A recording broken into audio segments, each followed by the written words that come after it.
Bueno, buenas tardes a quienes se están sumando. Vamos a esperar que lleguemos a un número mayor y comenzamos.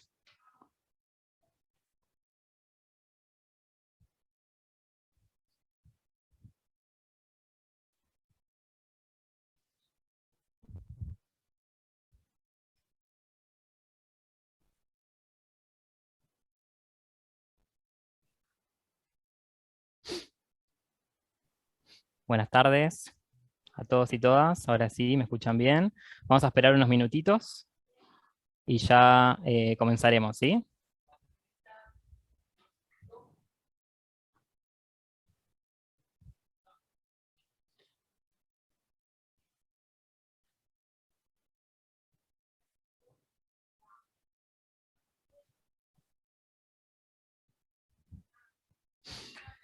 Bueno, ya podemos ir comenzando. Buenas tardes a todos, todas y todes.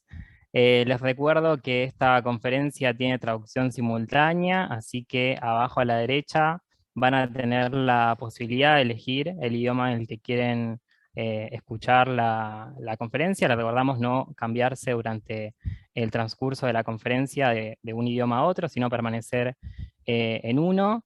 Desde el INESIP les agradecemos a todos y todas y todos por estar hoy acá. Y no quiero demorar más el comienzo de esta conferencia, así que le cedo la palabra a Susana Medina, que va a presentar esta conferencia. Muy buenas tardes, bienvenidos y bienvenidas al 6º Congreso Internacional de Juicios por Jurados. En esta oportunidad vamos a participar de un importante panel que tendrá a su cargo el tema no menos importante, que son las instrucciones que debe dar el juez técnico a los jurados. Se trata ni más ni menos que de la construcción de una nueva ciudadanía. Y para abordar ese tema tan importante, tenemos a 3 prestigiosos disertantes. En primer lugar, vamos a escuchar al honorable juez Shari Dorfman, juez del Tribunal Superior del Condado de San Francisco, California, con una extensa carrera en el terreno, ha tenido más de 100 juicios por jurados, y realmente una trayectoria impecable y muy prestigiosa. En segundo lugar, vamos a escuchar a la honorable Shari Diamond, abogada, psicóloga social y docente de la Universidad de Northwestern de Chicago, también con una extensa y prolífica obra en la materia de juicio por jurados. Y en último término vamos a escuchar a la honorable jueza Marina García Marmolejo, jueza federal de Texas y una amiga entrañable de la República Argentina, que incluso se ha inspirado para algunos de sus trabajos más prestigiosos en el juicio por jurados que hemos desarrollado en la República Argentina.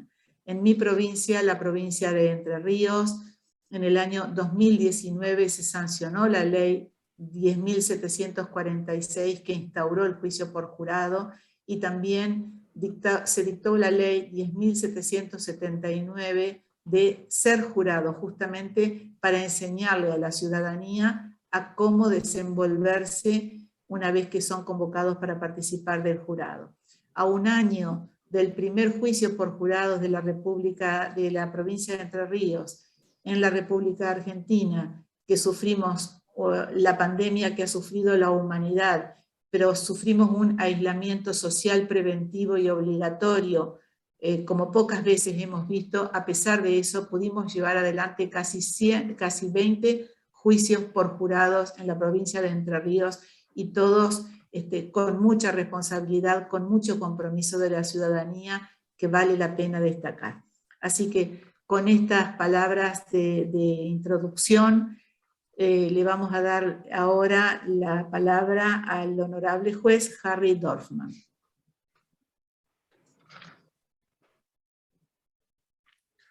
All right. Thank you very much, everyone, for the invitation to join your conference. It's a pleasure for me to speak today about jury instructions. The points that I make are based on the criminal justice system that I know. And the rules that work for you certainly may be different based on your laws, your history, your culture, and the goals that you have in your communities. So I'll now begin. Most citizens who come to the courthouse to serve on a jury do not know what really happens during a trial. Some are nervous, some afraid, some confused about serving on a jury. They ask, how can I, untrained in the law, carry out this important duty? What am I supposed to do? What are the rules? Some jurors think they know what to expect and what they have to do. Their ideas, however, about court, judges, defense lawyers, prosecutors, and the trial process have been formed by television shows, movies, mystery stories, and dramatic courtroom novels, which are entertaining, but not an education. Also, sensational trials reported in the news cannot be considered accurate and/or complete. Journalists tell a story to capture the attention of their readers and viewers, not to fully educate them. The news, therefore, does not prepare citizens to be jurors in a real trial. Citizens may have no information, some information, or wrong information about jury service. How do citizens get the correct and complete information they need to be good jurors? It is the judge's responsibility to tell jurors what they need to know and how to approach their job. When does the judge's responsibility to educate and guide the jurors begin? The moment the citizens first walk into court ready to participate in jury selection. And the judge will continue to provide instructions, orders, and explanations throughout the trial. When citizens first arrive, the judge must instruct them and order them as follows. You must turn off your cell phones, computers, and all electronic devices while you're in court. You must pay attention to all the questions asked and the answers given, even if someone else is talking. You cannot research the information about this case in any way. No newspapers, television news, magazines, social media of any kind, or the internet. You cannot research the law related to this case in any way. No books, law books, dictionaries, social media, or the internet. You cannot discuss the case with anyone when we are not together. Your family, friends, neighbors, people at work, even with the other jurors. You cannot speak with the lawyers, police, investigators, witnesses, or the parties at any time about the case or about any topic, even if you think it is harmless. You must follow the instructions I give you throughout the trial, even if you disagree with them. The integrity of the trial depends on jurors deciding the case based only on evidence and instructions received in the courtroom. If jurors think they are free to do their own research, they will. Without these initial instructions, jurors will give in to temptation and very quickly start to look for reports about the case, especially if the case has been reported widely in the local news. Without restrictions imposed by the judge that prohibit discussing the case, jurors will discuss the case. During jury selection, some basic legal concepts commonly come up in the questions and answers. For example, the defense lawyer may ask the jurors, "How would you react if my client chooses not to testify at trial?" Some jurors may reply, "I want to hear your client's side of the story." At this point, the judge may, and in my personal opinion should, join the conversation and explain to everyone that a defendant is not required to testify. Rather, the defense may choose to rely on the state of the government's case and argue failure of proof. If the defendant chooses not to testify, the judge must further explain. The jurors cannot hold that against the defendant, cannot speculate what the defendant might have said, and cannot discuss his failure to testify during their deliberations. If a juror declares, "I cannot follow that instruction," that will likely lead to a successful challenge for cause. This is a common example of how the judge's instructions clarify basic rules that govern the trial process. And now I want to give some information about instructions the judge can give and should give after the jurors and alternates have been chosen for the trial. To help jurors understand the trial process start to finish, the judge should explain the progress of the trial. First, the lawyers make opening statements, which are not arguments, because there is no evidence yet to argue. Rather, the opening statements are each lawyer's idea of what the evidence will show. Then the prosecutor starts calling witnesses, conducts direct exam of the witnesses, presents exhibits such as photos, maps, or physical items of evidence. The defense lawyer has an opportunity to cross-examine those witnesses.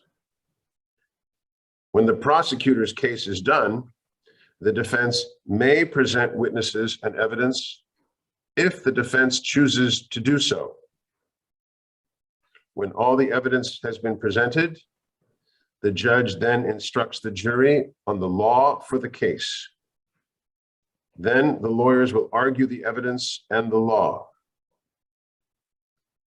The prosecutor argues first, then the defense, and in the system that I know, the prosecutor has the final argument because the government has the burden to prove the charges.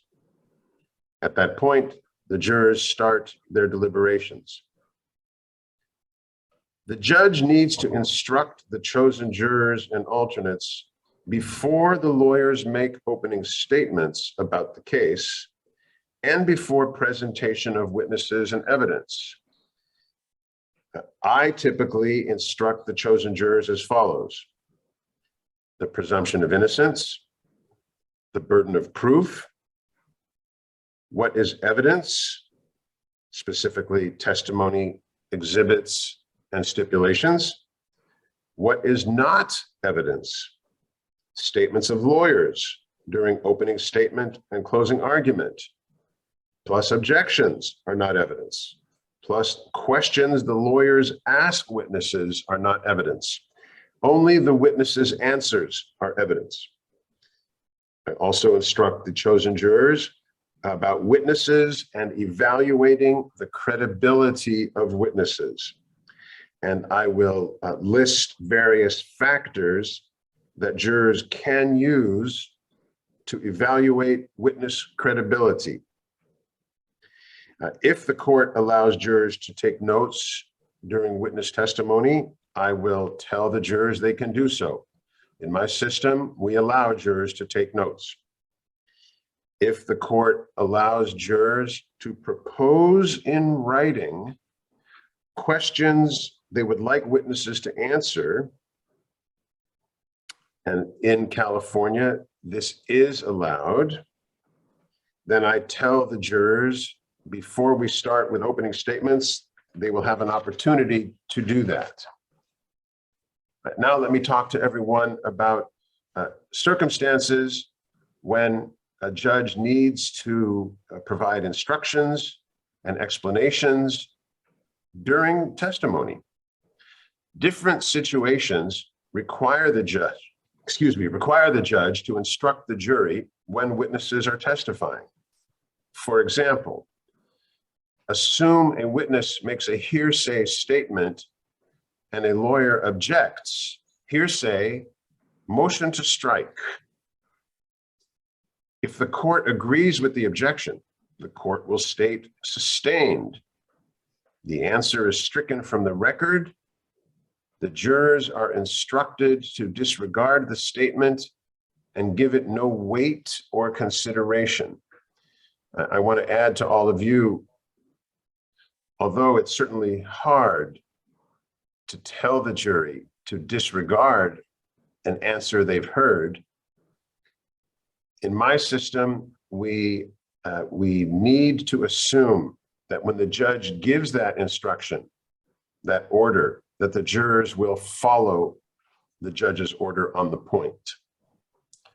Another example, if a witness gives an answer that has nothing to do with the question asked, that's a non-responsive answer, and there is a timely objection and a motion to strike, the court's ruling and the instruction to the jurors would be the same that I just described in the first example. The lawyer who's examining the witness may be able to develop the desired information with a proper question and a responsive answer. Another example, if a police officer testifies, he responded to the scene of an incident because he received a call that, quote, a woman stabbed a man in front of the museum, close quote. And there is a timely objection. The judge will instruct the jury, I'm not allowing that call to come into evidence for the truth of that statement, but rather to explain the officer's actions after he received the call. And a final example of instructions the judge may give during witness testimony, if the prosecutor is allowed to introduce evidence of a prior criminal act committed by the defendant, the judge must instruct the jurors as follows. Number one, how they can use that information, not to conclude the defendant is a bad person, but rather the extent to which the prior crime helps determine the defendant's intent during the incident that is the basis for the current trial. And number two, the judge must say what the burden of proof is for the prior crime. In my system, the burden of proof for evidence of a prior crime is lower than proof beyond a reasonable doubt. All right, now let me move on to instructions for the case that the judge will give before closing arguments. Before the trial starts, the lawyers and the judge know most instructions that apply to the case. But things happen at trial that require a fresh look to make sure the jury gets all required instructions. A witness may change his story. An unexpected witness may decide to testify. New information comes to light during the trial. After all the testimony and evidence has been received, the judge must meet with the lawyers and discuss the final instructions, including which lesser crimes, if any, require instructions. When the judge reads the instructions, the judge, and this is what I do, asks the jurors just to watch the judge and listen, not to take notes. The judge should tell the jurors they will have multiple copies of the written instructions in the jury room, so they do not need to try to memorize the instructions. The judge instructs the jurors about basic rules. Some examples of instructions that I must give in my criminal courtrooms: the presumption of innocence, the burden of proof.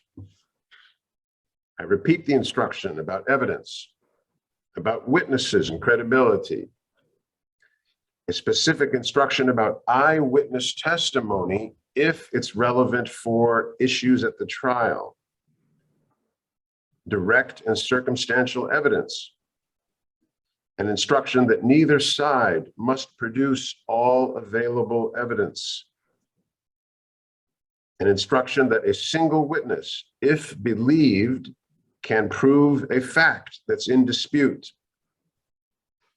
an instruction how jurors may use prior statements,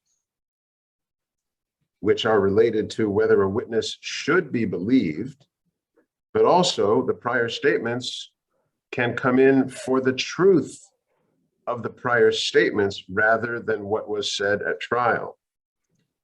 Further instruction about expert witnesses, opinion testimony of a non-expert witness, character evidence, the defendant's right not to testify, evidence of statements made by the defendant, and instruction about motive. In my system, motive is not an element of a crime.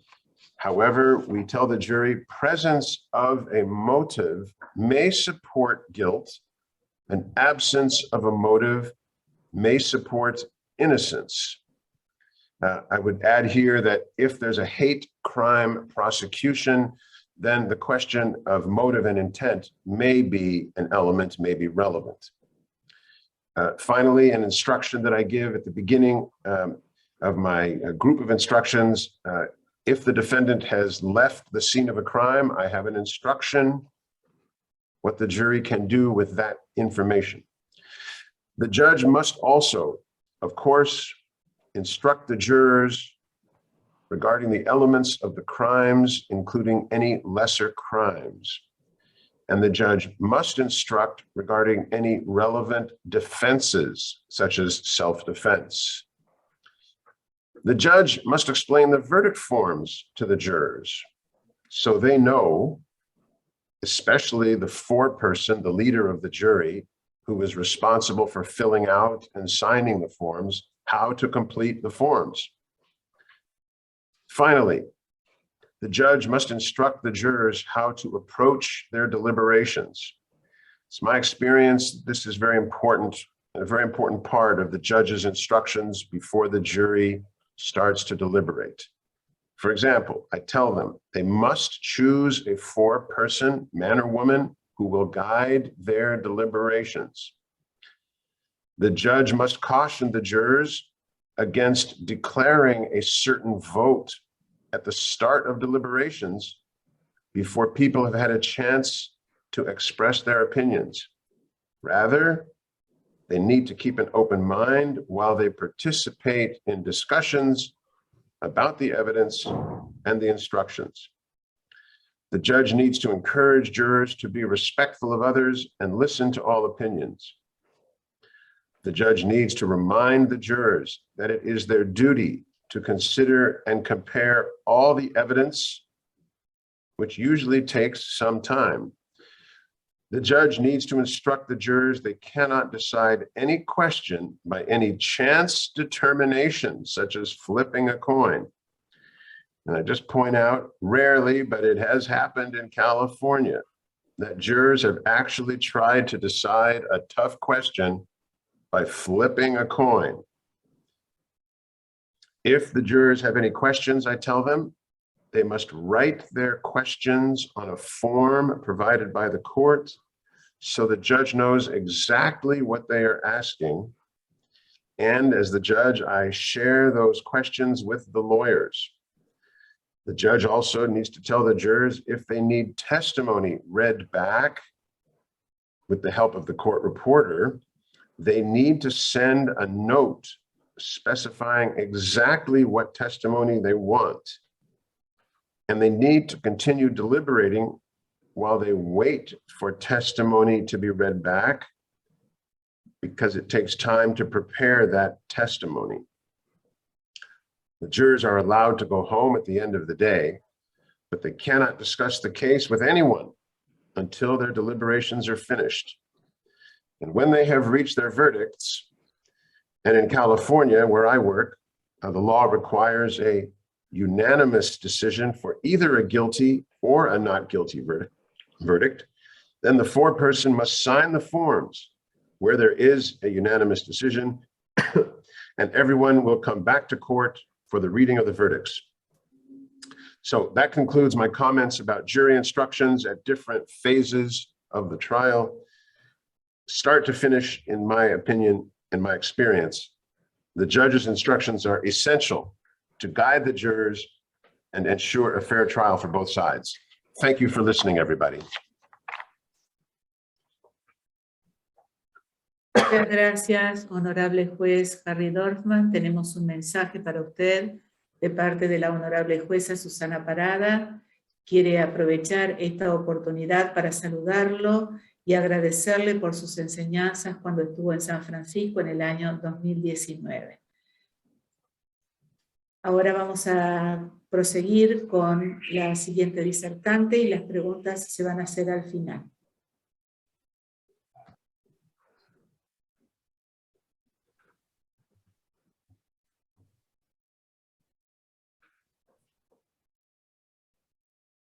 Good afternoon. This is a wonderful occasion to be a part of. It occurred to me as I was preparing my remarks for today that my fellow panelists, the two judges speaking to you today, are people I have met, but only in Argentina, even though we are all from the United States. I have had the opportunity to be in Argentina many times and met prosecutors and defense attorneys and judges and even some jurors. I miss Argentina. COVID has made that impossible, and I hope to be back sometime in the future. Thank you to INICEP for everything that you do, and to Judge Medina for this panel moderation. I'm going to talk about jury instructions in a slightly different way, although there is a bit of overlap with what you've heard from Judge Dorfman. I'd like to start by talking about how the jury comes into the courtroom and what it looks like from their point of view. And I'm going to share my screen for that.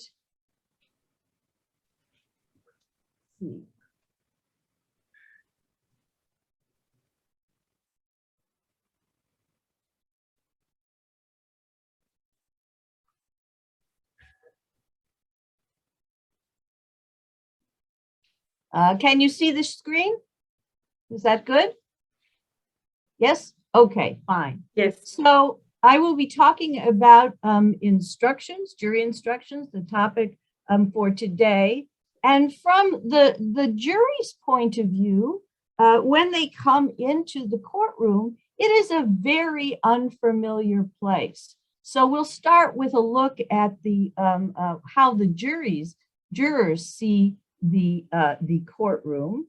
And it is, of course, an unfamiliar place. That is true for American juries as well as juries in Argentina. It is a place inhabited by professionals who speak a very unfamiliar language and who will be asking them to perform unfamiliar tasks. And some of them will be trying to persuade me to see things their way and intentionally telling me things that aren't true. But I want to arrive at the right verdict. And here the judge can be very helpful. And you heard from Judge Dorfman how helpful he is when he conducts a trial.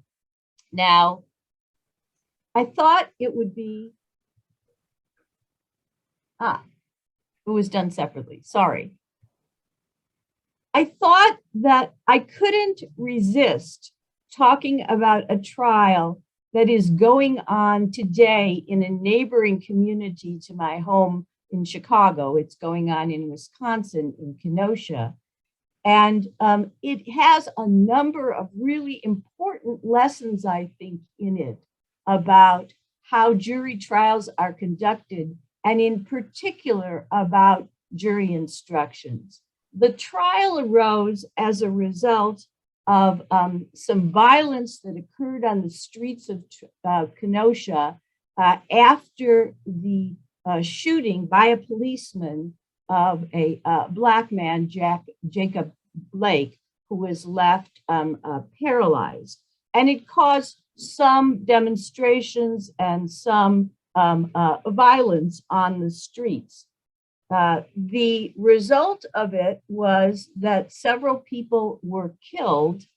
And on the left side of the screen, you can see in the center of the left panel, a young man with a long gun who was on the streets on that day.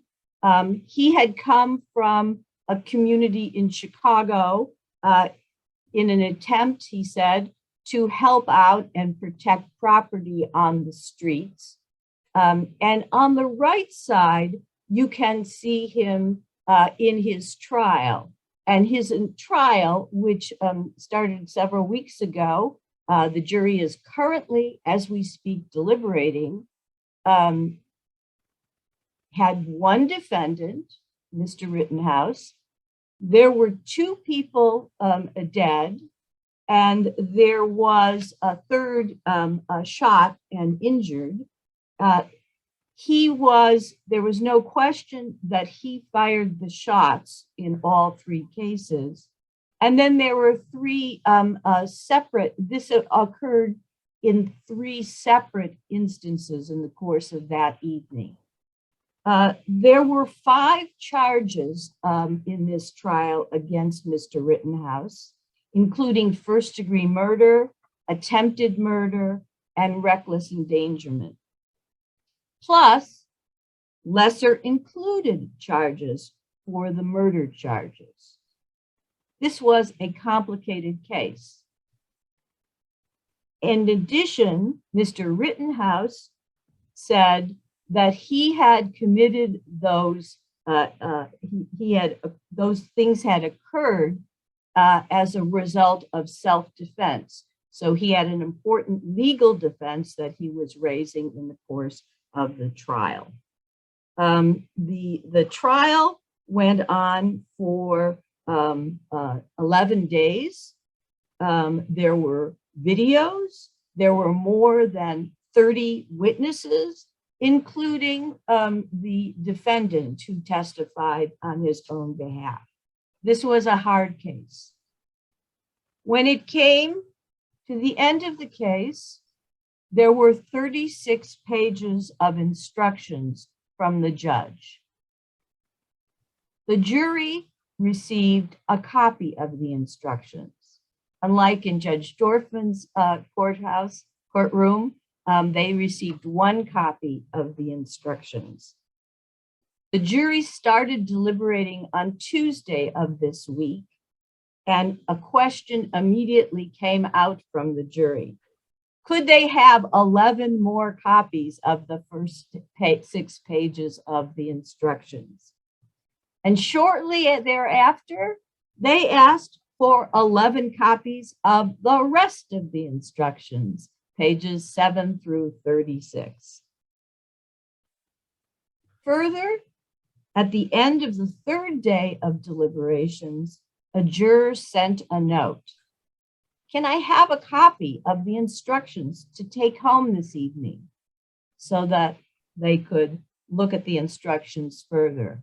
And the answer was yes. Well, what does this tell us? If this case is just an example, and we only talk about this case, what it shows to me is that the jurors are looking for guidance from the instructions. Some people have claimed that jurors do not pay enough attention to the instructions. The instructions are extremely important. And this is just one example of a case in which the jurors show that they are interested in the instructions, that they are looking for guidance from the instructions. Now, instructions are very hard to write well. This is not an easy task. And it is for two reasons, not just one reason. It isn't just because you are talking to lay people, but it is also that sometimes the law is not crystal clear. I serve on the Pattern Jury Instructions Committee for the Federal Seventh Circuit. And we get together, judges, attorneys, and a few scholars to talk about how to write pattern instructions that are legally accurate and also clear. This is a very hard task, not just because it is hard to write clear instructions, but also because we have to agree on what the law actually is in order to write the instructions. So what do we know from more generally from research on juries and jury instructions? Well, we have been studying how jurors react to jury instructions for some time and in multiple different ways. There are three major questions that I'll talk about today that come from this research, and they come differences in different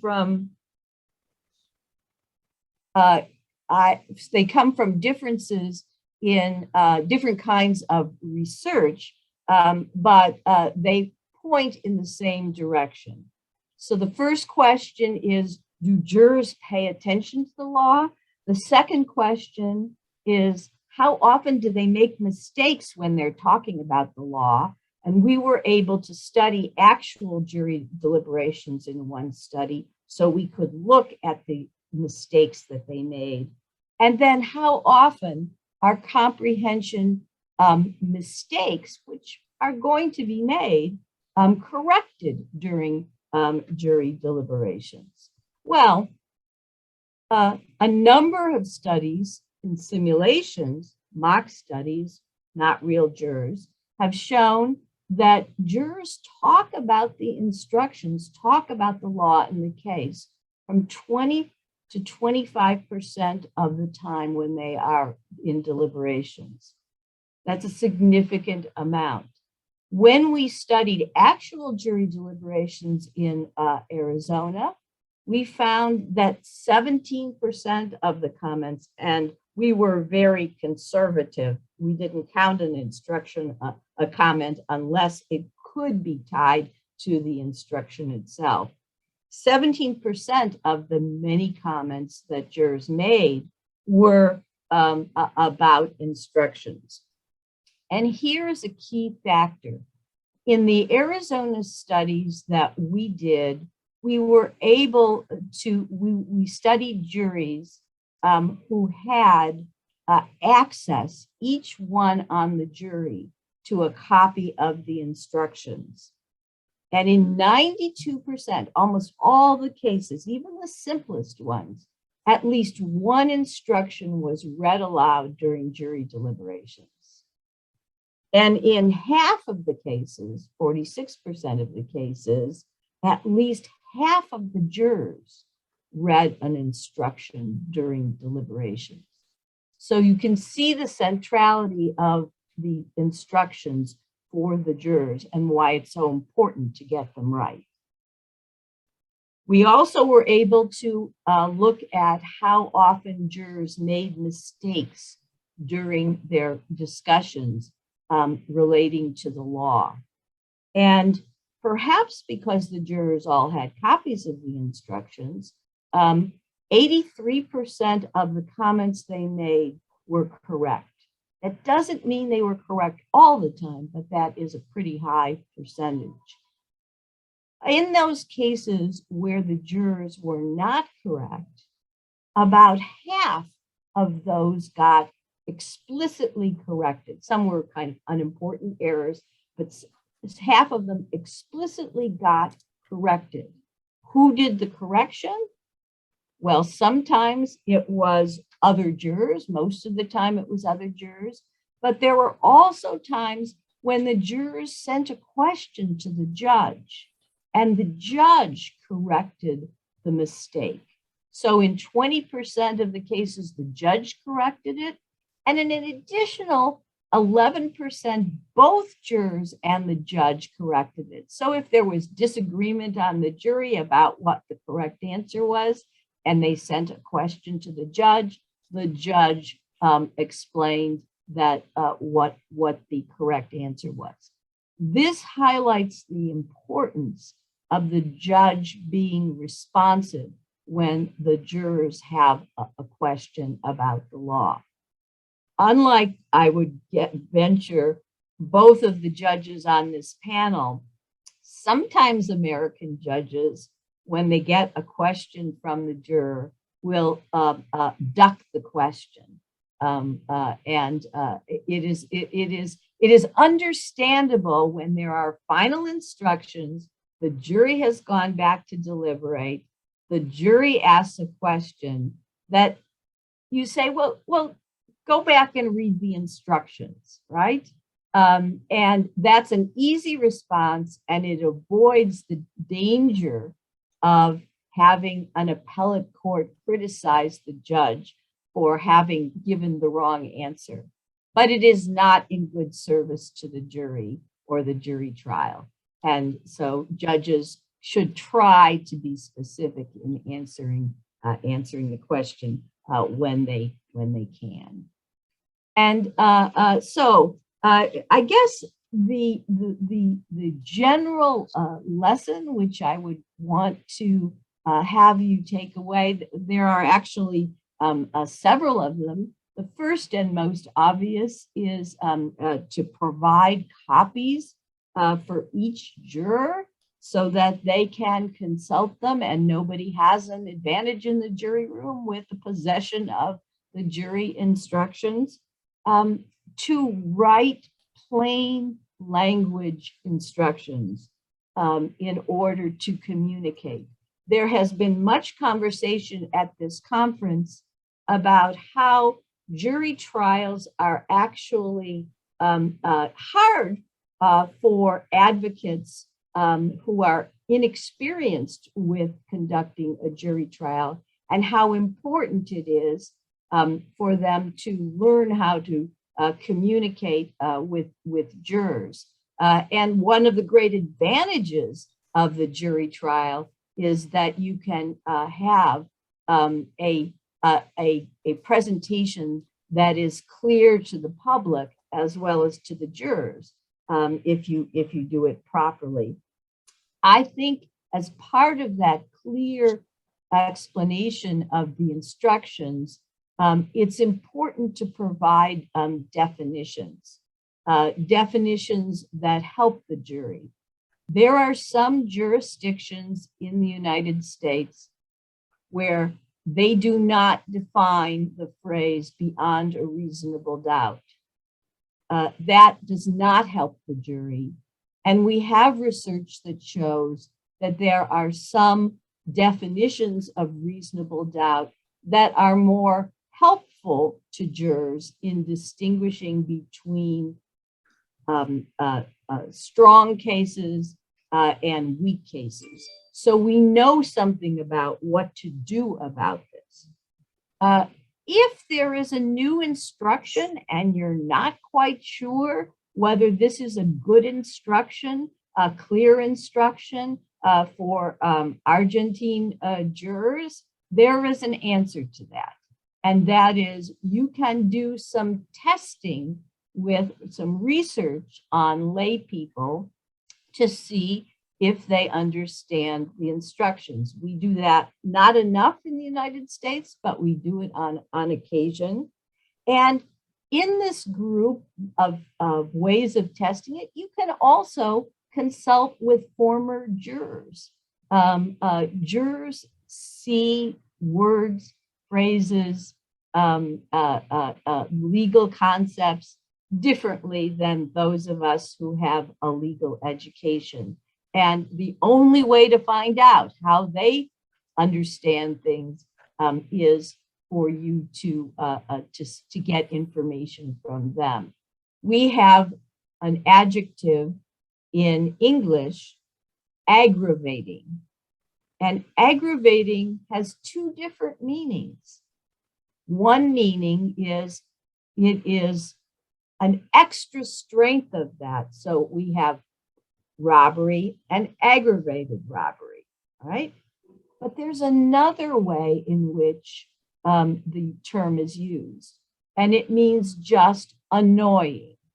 And distinguishing between the meaning of words that have more than one meaning is a very important thing to watch in jury deliberations, jury instructions. There's also an important relationship between the parts of the jury instructions. You saw in the Rittenhouse case I described earlier, there were 36 pages of instructions. So the structure of the instructions turns out to be an important aid or obstacle for jurors, depending on how it is organized. In earlier times, instructions tended to be put together one piece at a time without an attention to the organization and order in which they were presented. So it's not just the individual instruction, it's the pieces and how they fit together. And finally, I would say it is important, once the jury has the case, to respond to its questions. I mentioned that earlier, but I wanted to emphasize that because while the jury is trying to get the right answer, and that means an answer consistent with the law, there will be occasions in which they have some questions about the meaning of the instructions. And answering them is an important thing. I guess I want to close by saying one thing in response to what Judge Dorfman said. He makes a very strong case for the idea that we can depend on instructions to guide jurors to reach correct decisions if they get the right instructions and understand the instructions. And I mostly agree with that. But I think that there are some things that we ask jurors to do that I don't think judges can do either. There are human inabilities that we have to disregard things that we have heard about, like the criminal record of a defendant. And I think we make a mistake in the United States for allowing criminal record information to be presented under any circumstances. That's my personal view, because I think it's really difficult for a juror or a judge to not pay attention to the criminal record. And imagine the other advantage of the jury trial, right? The judge knows the criminal record of the defendant, but we don't have to tell the jury. So thank you very much. It's a pleasure speaking with you, and I look forward to questions.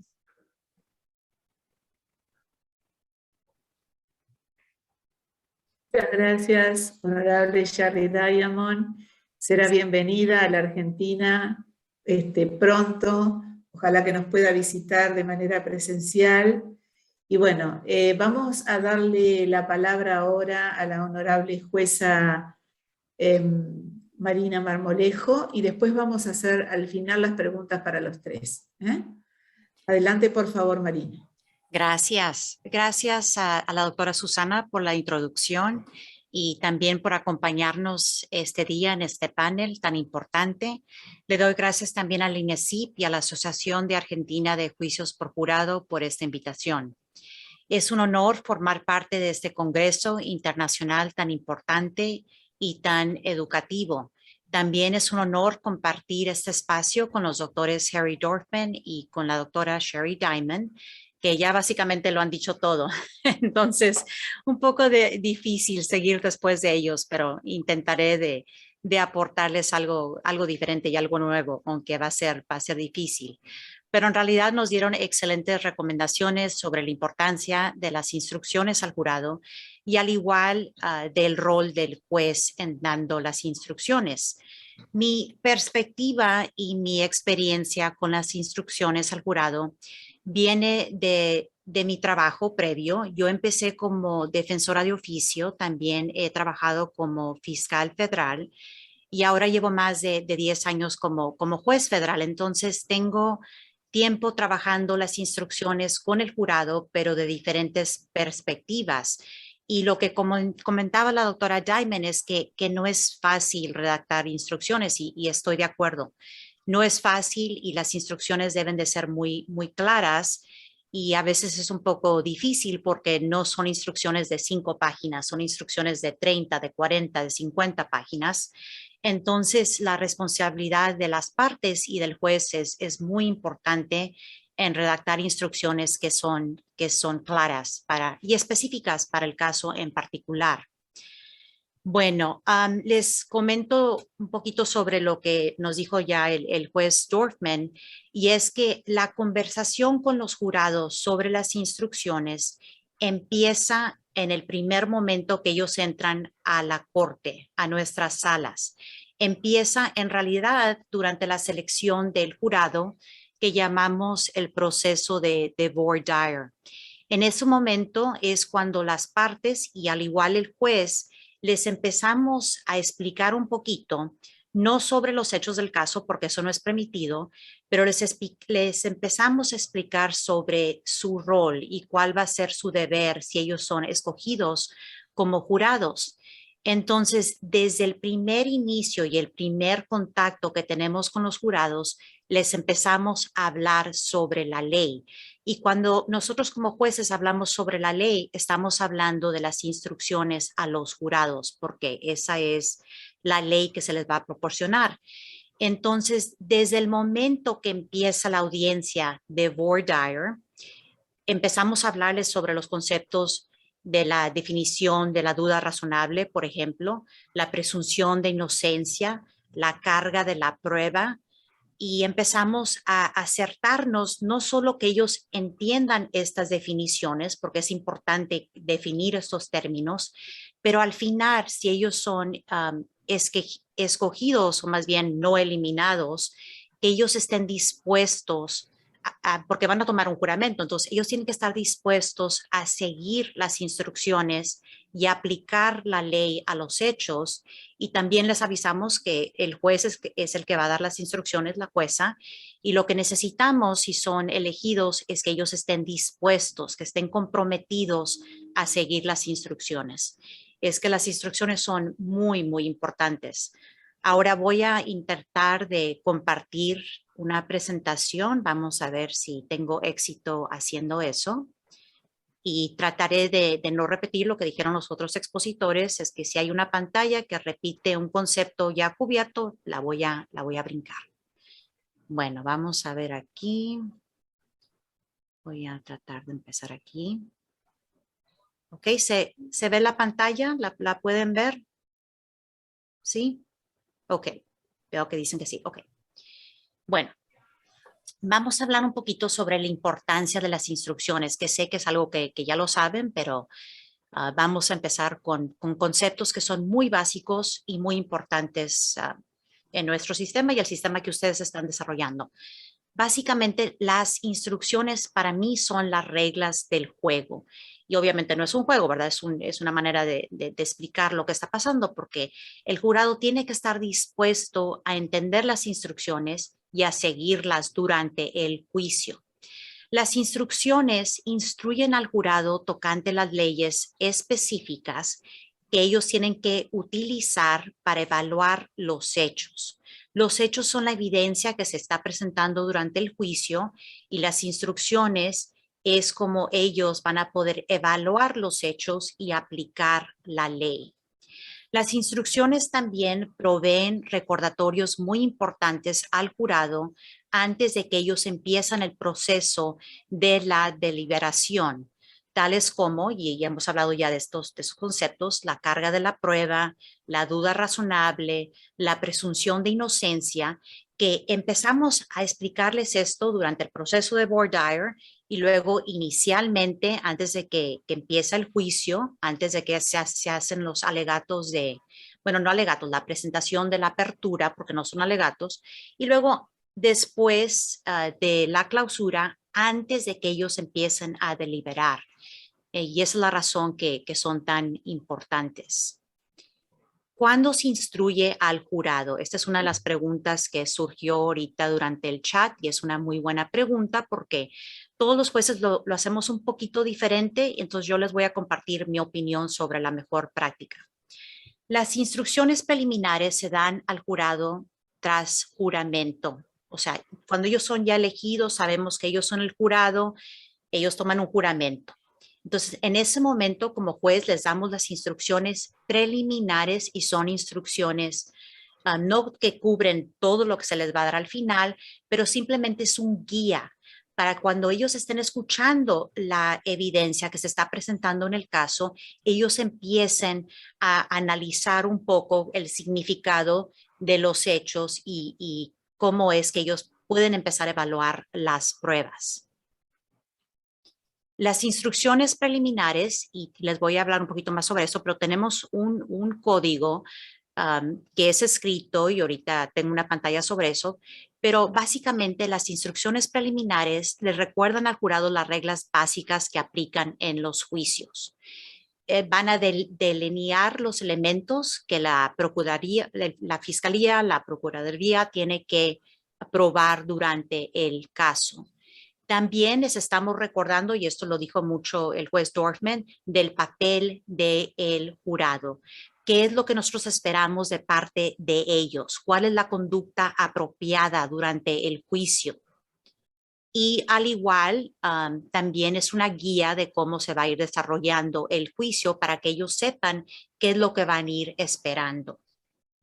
No les voy a hablar mucho más de la conducta porque creo que eso ya fue cubierto, pero estoy de acuerdo que si uno como juez no les dices que ellos no pueden investigar, entonces ellos van a investigar el caso. Entonces tenemos que estarles avisando lo que sí pueden hacer y lo que no pueden hacer. ¿Ok? Este es un ejemplo porque tenemos un formulario y algo que se mencionó también es que hay diferentes comités, pero tenemos por escrito las instrucciones que le damos al jurado y tienen ahí su número específico y este es simplemente un ejemplo, está escrito en inglés, pero los jueces abrimos el formulario y ya sabemos que las instrucciones preliminares les empiezan a decir al jurado, aquí dice, ¿verdad? Miembros del jurado ya han tomado ustedes el juramento. Les voy a dar instrucciones preliminares para ayudarlos y para guiarlos durante su participación en este juicio. El deber de ustedes como el jurado va a ser encontrar de la evidencia cuáles son los hechos. Ustedes y solamente ustedes son los jueces de los hechos. Y luego ustedes tienen que aplicar a esos hechos la ley y la corte les va a dar la ley y ustedes tienen que seguir la ley si están de acuerdo con la ley o no. También les avisamos que ellos no pueden estar viendo al juez, no les estamos tratando de mandar ninguna señal, entonces que ellos no deben de tomar la actuación del juez como una señal que ellos deben de decidir una cosa o no. Y luego siguen las instrucciones, ¿verdad? Les hablamos un poquito sobre la evidencia, les explicamos esto constituye evidencia, esto no constituye evidencia. Y recuerden que todavía estamos aquí en la etapa preliminar porque ellos todavía no han escuchado nada de evidencia, pero les estamos avisando qué es lo que constituye evidencia, qué es lo que no constituye evidencia, para que ellos tengan ese conocimiento y les ayude durante su participación del juicio. Cuando se instruye el jurado, las instrucciones finales se dan al fin del juicio. Hay jueces que lo hacen antes de los alegatos de clausura. Hay jueces que prefieren hacerlo después. No hay ninguna regla. Un concepto que hemos platicado mucho es el concepto de la flexibilidad. Entonces, hay jueces que prefieren hacerlo antes, hay unos que prefieren hacerlo después. Al igual, a veces los abogados también pueden solicitar que el juez dé las instrucciones antes, porque luego ellos utilizan las instrucciones durante sus alegatos y le argumentan al jurado que, mira, el juez te acaba de dar esta instrucción y la usan para su beneficio. Entonces, eso es algo que se puede discutir y ustedes pueden decidir qué práctica prefieren. Por lo general, los abogados presentan las instrucciones que ellos proponen y después la jueza va a redactar un borrador de las instrucciones finales que se propone dar al jurado. Pero sí se solicita que las partes también contribuyan en este proceso y es un proceso muy importante. Se elaboran las instrucciones finales al jurado tras la presentación de las objeciones a las instrucciones propuestas. Y también hay una conferencia para hablar sobre estas instrucciones y eso se hace fuera de la presencia del jurado. El juez se reúne con las partes, hablamos sobre las instrucciones que todos pensamos aplican al caso en particular, escuchamos objeciones y al final la jueza determina cuáles objeciones van a ser aceptadas o denegadas y concluimos con teniendo las instrucciones que la juez determina que son apropiadas para el caso. Se permite que los miembros del jurado se lleven la copia de las instrucciones a la sala de deliberación. No todos los jueces adoptan esta práctica y en mi opinión es un error. Por lo mismo que comentaban mis compañeros, que hay instrucciones que pueden ser 50 páginas. Imagínense que los jurados que no son abogados tengan que memorizarse los diferentes elementos. Eso en realidad yo nunca lo he comprendido.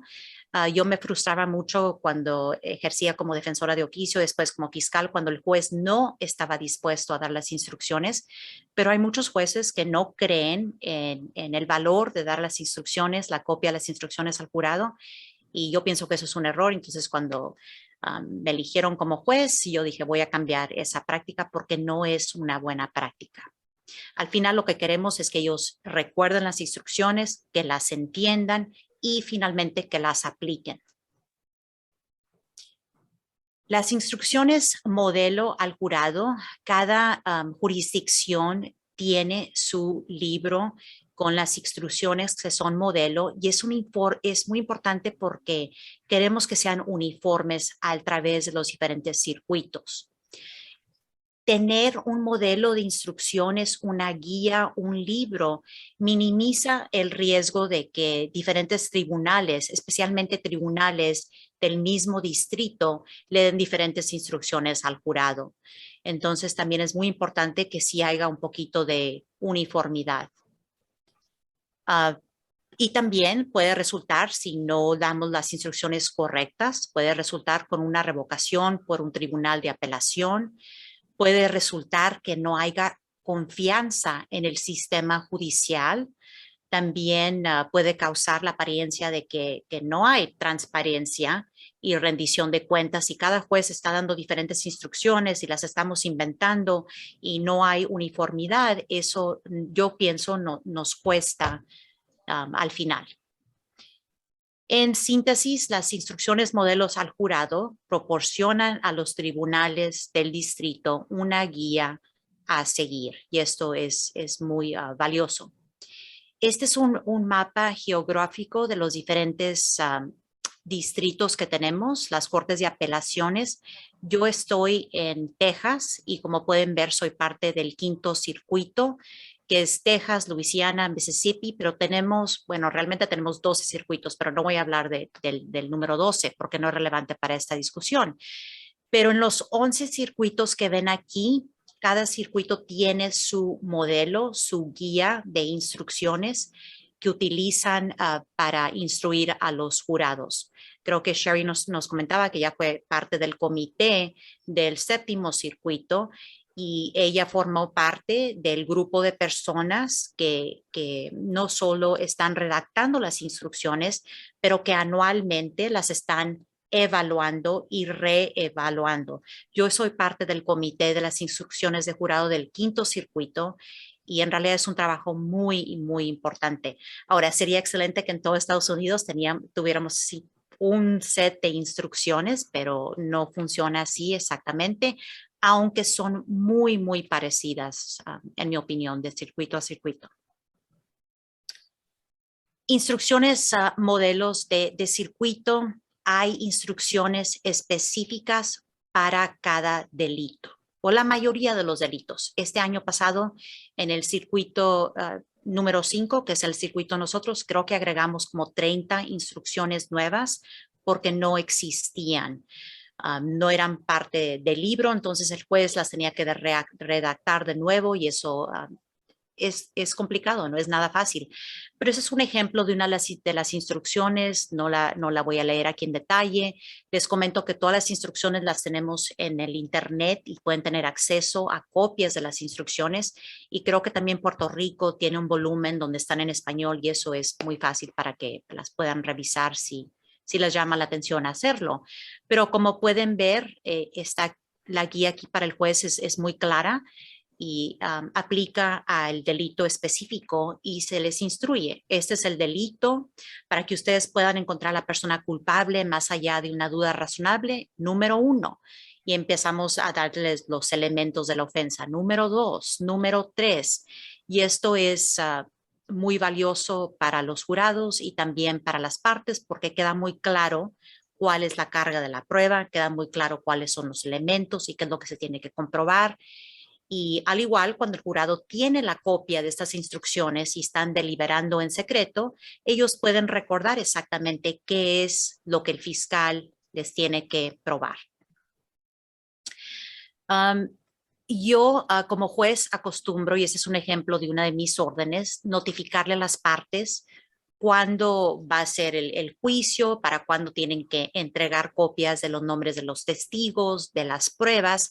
Y al igual, si pueden ver aquí en amarillo, ellos también, si quieren alguna instrucción específica que quieren que yo considere, ellos la tienen que redactar y la tienen le tienen que dar copia a la otra parte y también al juez para tener esa discusión de alguna instrucción específica que ellos quieren que el juez considere. Entonces les damos ahí el plazo para que ellos sepan cuándo es que tienen que darnos esa instrucción. Ahora vamos a ver aquí. Claro que vamos a considerar lo que los abogados requieran. Generalmente yo me enfoco sobre las instrucciones modelo porque eso es lo más claro para mí. Y si los abogados no quieren redactar sus instrucciones, yo como juez, algo que acostumbro a hacer es yo las redacto. Entonces las discuto con ellos para escuchar sus objeciones, pero prefiero a veces hacerlo yo porque sé que van a estar hechas correctamente y que no va a haber ningún problema en apelación. Entonces ahí es donde ven aquí la pantalla. Es una preferencia personal, pero yo tiendo a redactar mis propias instrucciones. Yo conozco las instrucciones modelo, conozco la jurisprudencia y no quiero tener ningún problema. Quiero que el caso y el veredicto no surja problemas porque no di las instrucciones correctas. Y ese es un punto de apelación que causa muchos problemas si los jueces no damos las instrucciones correctas. Ok. ¿Cuándo se dan ciertas instrucciones al jurado? Hay instrucciones especiales que no son básicas y esto es un poquito más complejo y no quiero entrar en mucho detalle porque quiero también permitirles que nos hagan preguntas, pero por ejemplo, si hay alguna defensa afirmativa, no porque la persona solicite una instrucción sobre una defensa afirmativa, el juez la tiene que dar. Las instrucciones, recuerden esto, siempre deben de quedar justificadas por las pruebas que fueron presentadas en el juicio. O sea, no porque alguien solicita una instrucción, el juez la tiene que dar. Tiene que haber pruebas que justifiquen esa instrucción en particular. Porque si no hay ninguna prueba y el juez está dando instrucciones, el jurado se va a confundir. No va a ser algo ni relevante y no va a ser algo que los va a ayudar. Esa es una instrucción que en mi sistema causa muchos problemas. Yo generalmente trato de no darla, pero es la ignorancia deliberada. Pero la razón que la incluí durante esta presentación es para explicarles que tienen que tener mucho cuidado las instrucciones que le estén dando al jurado. Tienen que estar justificadas por la evidencia y tenemos que no minimizar la carga de la prueba porque eso puede causar otros problemas. Pero en realidad podemos tener toda una sesión entera sobre instrucciones problemáticas. Y como creo que ya tomé mis 20 minutos, lo que quiero es abrir este panel por si tienen alguna pregunta, alguna duda. Tenemos dos excelentes expositores aquí con Shari Diamond y Harry Dorfman y estamos dispuestos a contestar cualquier pregunta. Y si alguien quiere copia de mi presentación, con mucho gusto se las mando porque sí brinqué unas de las pantallas, pero ya se nos acabó el tiempo. Pero muchas gracias. Muchas gracias, honorable jueza Marina Marmolejo. Un placer escucharla realmente, como al honorable juez Harry Dorfman y a la honorable Shari Diamond. Quedamos atentos a las preguntas de los asistentes y puedo ver, acá tenemos una que es de Victoria Llorente. Dice, en casos mediáticos, ¿con qué frecuencia se recurre al aislamiento del jurado y cuál efectiva es la medida? Se la podemos hacer al juez Harry Dorfman, por favor. Okay, it does happen that a criminal case is well known in the community. This poses a challenge for jury selection. And we need to ask questions of the jurors. What do you know? What news did you watch? What newspapers did you read? Did you discuss the case with your friends and your family? And in order to protect the integrity of the jury that will be chosen, I might have to have that conversation individually in private with the two lawyers, the prosecutor and the defense lawyer, and one potential juror at a time, out of the presence of the other jurors, because it's likely that one citizen may know a lot about the case. It's also possible that another citizen knows very little or nothing about the case. Some people just don't listen to the news, but we all know that some people love the news with an obsession and they want to learn everything. So in that way, I try to protect the integrity of the jury that will hear the evidence in the case. It's very important, I think, that jurors who hear the evidence do not have outside information about the case. We all understand that the jury's verdict must be based on information they receive in the courtroom when we're all together. Thank you for that question. La segunda pregunta para Shari. ¿Puede el juez dar una instrucción sobre un delito menor del que está incluido? O si lo pide alguna de las partes, ¿eso es posible?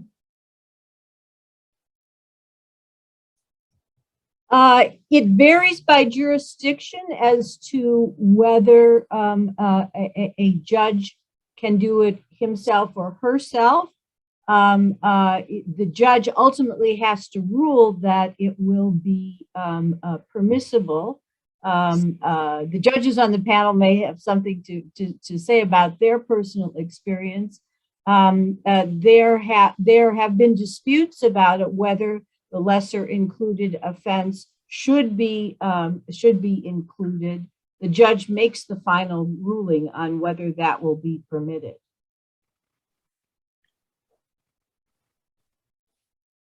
Gracias. Para la honorable jueza Marina Marmolejo, ¿cuál es el nivel de instrucción que se requiere para citar potenciales jurados y si esto incide a la hora de seleccionarlo a los fines de obtener un jurado capaz de entender la norma? Bueno, lo que pasa es que, si entiendo la pregunta correctamente, es un proceso donde no sabemos exactamente quién va a ser citado. Entonces, personas son llamadas de la comunidad, no conocemos nada de ellos, entran a la sala y empezamos a tener la discusión durante el proceso de voir dire, pero antes de convocarlos no tenemos conocimiento de exactamente quiénes van a venir.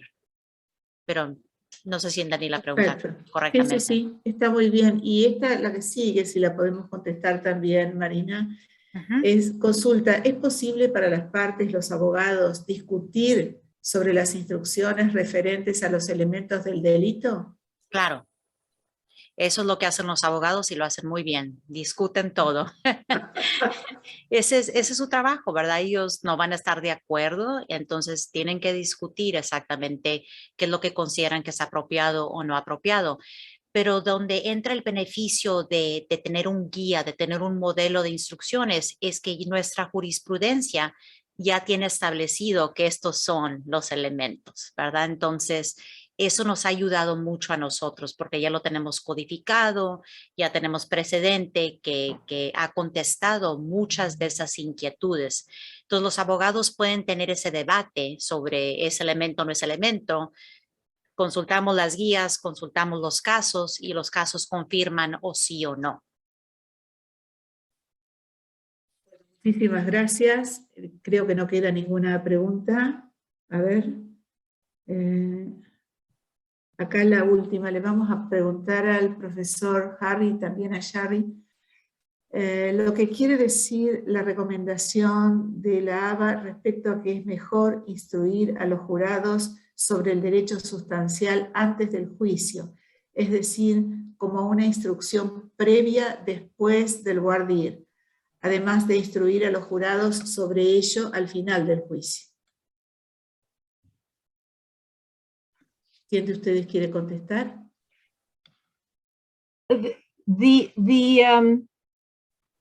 The analogy that is sometimes given is that what we do traditionally with jury instructions, when we tell them only at the end what the law is very much like taking somebody to a soccer game who has never seen a soccer game before and not telling them the rules and then having them have to decide who wins, right? That if you are instructed at the beginning about the rules, some of which Judge Dorfman talked about, is very helpful in guiding where they should be focusing their attention, understanding the rules. And I think the danger that I think Judge Dorfman mentioned about having to change at the end because things have happened during the trial that change what the applicable law is something that jurors can be informed about, and they can be told that this is no longer relevant. And we have seen that. I will tell one little story. In one of our studies, there were 2 expert witnesses, and the judge removed that claim and said that those 2 witnesses were not relevant. When we looked at the actual jury deliberations, those jurors were never talked about except a couple of times when it was said, well, if they were still in the case, that would be different. And so the jurors can cope with changes that occur in the course of the trial if we treat them as collaborators, as people who are part of the team and explain why we're doing things. I agree with what Professor Diamond has said. I want to add and emphasize, at the beginning of jury selection, when many citizens do not know what the rules are for a criminal trial, the judge needs to tell them some fundamental rules of a criminal trial. For example, right now I'm choosing a jury in a murder case, but in every criminal case, I do the same thing at the beginning. I let the jurors know many times the prosecutor in the case, and I introduce the lawyers and I will point to the prosecutor when I'm discussing this. The prosecutor, Mr. Smith, he has the burden to prove the case beyond a reasonable doubt because he's the government. And then I'll point to the defense and the defense lawyer, and I'll say the defense is not required to prove their innocence. The defense lawyer does not have a burden to present evidence. If the defense chooses, they can rely 100% on the government's evidence only, and then argue at the end of the case failure of proof. And to me as a judge, it's very important to lay out, to explain these basic rules to protect the rights of the criminal defendant. I can tell everybody on this conference, despite what we see in television shows and movies and news stories, many people do not know these basic rules of a criminal trial. Many people think, I need to hear both sides of the story. Many people think the defendant must tell me what he did and what he did not do. And so to guarantee a fair trial at the beginning, the judge needs to describe these presumption of innocence and the burden of proof. I also just want to add, at the beginning of the trial, I do not read the instructions even for the primary charges. I will not read the instructions for murder in this case until all the evidence is in, for the reasons I mentioned and the reasons that Professor Diamond has emphasized just now. Thank you for listening. Muchas gracias. La última pregunta. ¿Cuánto demora una audiencia normal de instrucciones en Estados Unidos? Ya que le estábamos escuchando al juez. Depende de qué tan complejo sea el caso, en mi opinión. Pero si yo redacto las instrucciones y voy a tener un debate con los abogados, puede ser media hora, puede ser 2 horas, pero he escuchado de jueces que dura 1 día o 2 días, pero a mí no me parece necesario ni buena práctica necesariamente.